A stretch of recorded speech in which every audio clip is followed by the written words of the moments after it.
এক ভালোবাসা জাগানো ফুটবলার মেসুত ওজিল। রোজা, নামাজ, আমল কোনোটাই বাদ দেন না তিনি।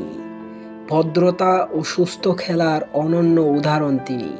2014 বিশ্বকাপে আলজেরিয়ার বিপক্ষে রোজা রেখে ফুটবল ম্যাচ খেলেন তিনি এবং ম্যাচের অন্তিম মুহূর্তে তিনি গোল করে জার্মানিকে জিতিয়ে দেন, যার কাছে একটি ফুটবল ম্যাচের চেয়ে রোজা রাখা বেশি গুরুত্বপূর্ণ। সত্যি ওজিল একজন মুসলিম প্লেয়ার হিসাবে মুসলিম বিশ্বের আদর্শ। তিনি আমাদের ভালো লাগা আর ভালোবাসা। মেসুত ওজিল, তার পুরো নাম মেসুত মোস্তফা ওজিল। 1918 সালের 15 অক্টোবর এক সাধারণ মুসলিম পরিবারে জন্ম তার। আর্সেনালে যোগ দেওয়ার পর তার খেলা দেখে ক্লাবের ফ্যানরা তার নাম দেয় উইজার্ড ওজিল। বাংলা অর্থ করলে হয় জাদুকর ওজিল।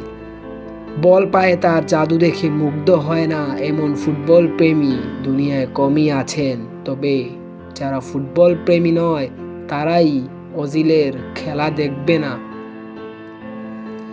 আর্সেনাল উইঙ্গার বলেই বসেন, আপনি যদি ওজিলের খেলা দেখার জন্য এক্সাইটেড না হন তবে আপনি ফুটবল প্রেমী নয়। কি এমন আছে ওজিলের মধ্যে যাতে পুরো পৃথিবী বিমোহিত হয়ে গেছে?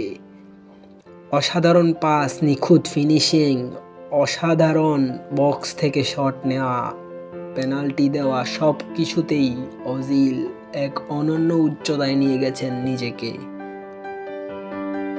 ওজিল জার্মানের হলেও তিনি খাঁটি জার্মান নন। ওজিলের পরিবার 80-র দশকে তুরস্ক থেকে স্থানান্তরিত হয়ে জার্মানিতে আসে, তাই ওজিলের সঠিক পরিচয় হলো তুর্কিশ বংশোদ্ভূত জার্মান।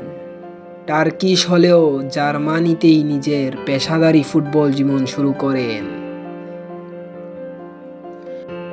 2014-তে জার্মানকে ফুটবল বিশ্বকাপ জিতান মেসুত ওজিল। তখন তাকে সবাই মাথায় করে রেখেছিল, কিন্তু যেই পারফরমেন্স খারাপ হলো তাকে একটানে নিচে নামিয়ে দিল তারা তাকে অভিবাসী বলল।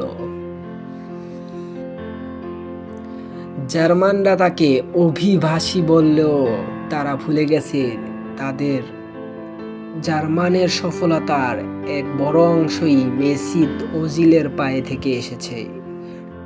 18 বছর বয়সে জার্মান ক্লাব শালকা 4 এর হয়ে সিনিয়র ক্যারিয়ার শুরু করেন ওজিল।